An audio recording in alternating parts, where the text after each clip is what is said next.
For what purpose does the gentleman from Michigan seek recognition? Madam Chair, I have an amendment at the desk. It is now in order to consider amendment number 15, printed in House Report 112 through 409. The clerk will designate the amendment. Amendment number 15, printed in House Report number 112-409, offered by Mr. Peters of Michigan. Pursuant to House Resolution 572, the gentleman from Michigan, Mr. Peters, and a member opposed will each control 5 minutes, and the chair now recognizes the gentleman from Michigan. Hey, Madam, I yield myself such time as I may consume. Gentleman's recognized. Madam Chair, I'm the co-sponsor. I'm a co-sponsor of H.R. 3630 because I believe that this bipartisan legislation has the potential to create thousands of jobs in the coming years.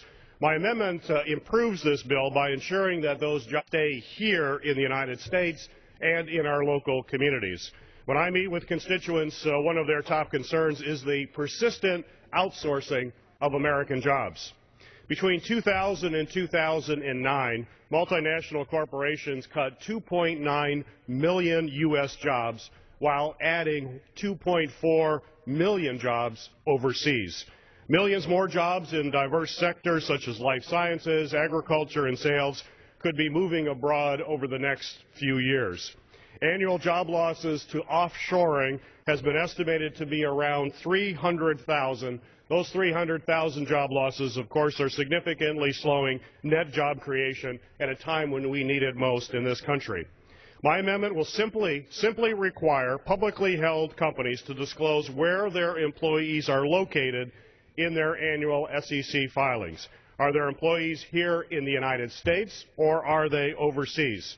While there is consistent concern in this chamber regarding new regulations on businesses, I think we can all agree that employers know where they are sending their paychecks every month. And this bill specifically exempts newly public companies for 5 years. With unemployment above 8% and persistently high unemployment rates possible in the coming years, policymakers at every level of government must look at all credible options for creating jobs. Analyzing the effectiveness of past and future job policies is difficult without knowing whether corporations benefiting from tax incentives or other policies are creating the jobs here in America or abroad. Additionally, responsible investors have a right to know how publicly traded companies are spending their money and whether they're hiring and investing in the United States or sending their resources overseas. I urge to support this amendment and support the underlying bill, and I would reserve the balance of my time. Gentleman from Michigan reserves his time. For what purpose does the gentleman from Texas seek recognition? I rise to claim the time in opposition. The gentleman is recognized for 5 minutes. Thank you, Madam Chair. I guess the threshold question I have to ask is, how does this amendment help jumpstart business startups? What this amendment does is, frankly, require one more disclosure report.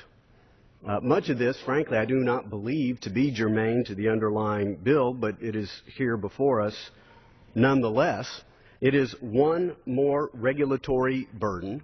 It is one more cost imposed upon our job creators. It is one more piece of red tape when already the Small Business Administration under the Obama administration has reported that total regulatory costs amount to $1.75 trillion annually, which is enough money for businesses to provide 35 million private sector jobs with an average salary of $50,000.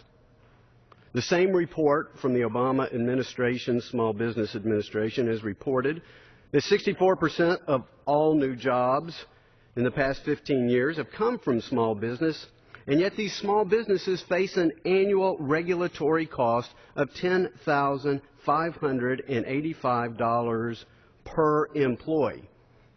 And so, again, I begin to wonder, I know every single report, every single study, every single regulation perhaps has some beneficial purpose, but the cumulative impact of them all, Madam Chair, is hurting our businesses.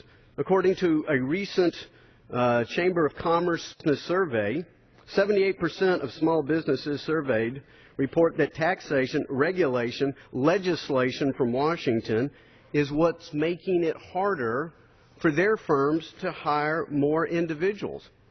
And what we understand from the Office of Information and Regulatory Affairs, a division of OMB, during the first 3 years of the President's administration, we have seen a 95% increase in the average number of completed regulations deemed economically significant to our economy, almost double.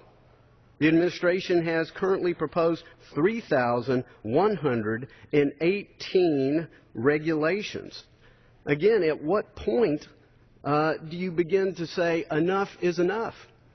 And I understand the purpose of the gentleman's amendment, but I think we know that we have lost far too many jobs overseas. It's not a matter of documenting the symptom. It's going to the disease. What is the root cause? Well, we know what the root cause is. The root cause is too much red tape. It's bills like the President's health care plan, which is an anathema to small businesses across the land. 2,000 pages of legislation that has promulgated even more regulations. Talk to any small business person in America, and they will cite the President's health care program as something that's inhibiting job growth.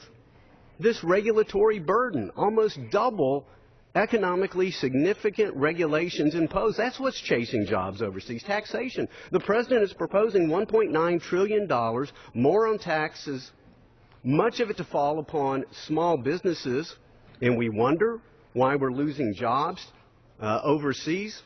That's what needs to be documented, not the fact that it's happening, but the root causes. That would be more worthy of a study.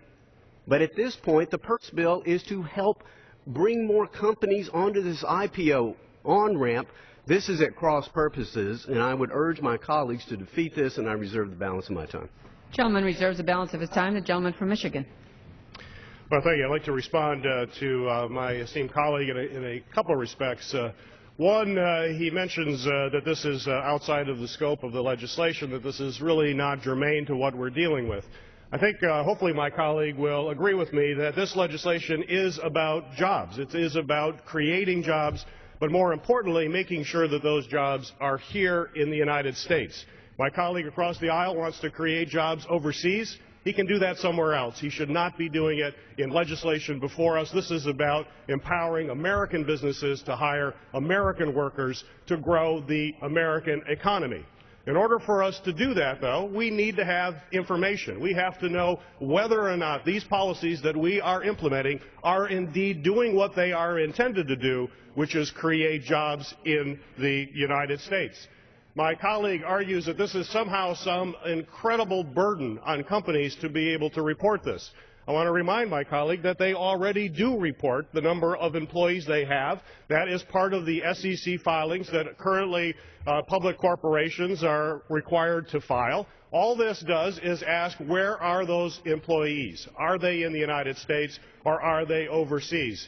To argue that this is somehow some incredible administrative burden would be to argue that somehow these companies have no idea where they are sending their paychecks, and they're going to need to have some sort of expensive compliance mechanism put in place. I would argue companies know exactly where they send those paychecks each and every month. They know if they're sending them to the United States. They know if they're sending them overseas. This is easy to comply with, but it is absolutely essential for those of us as policymakers that hear from companies regularly that only if we were to adopt this policy, they would create jobs.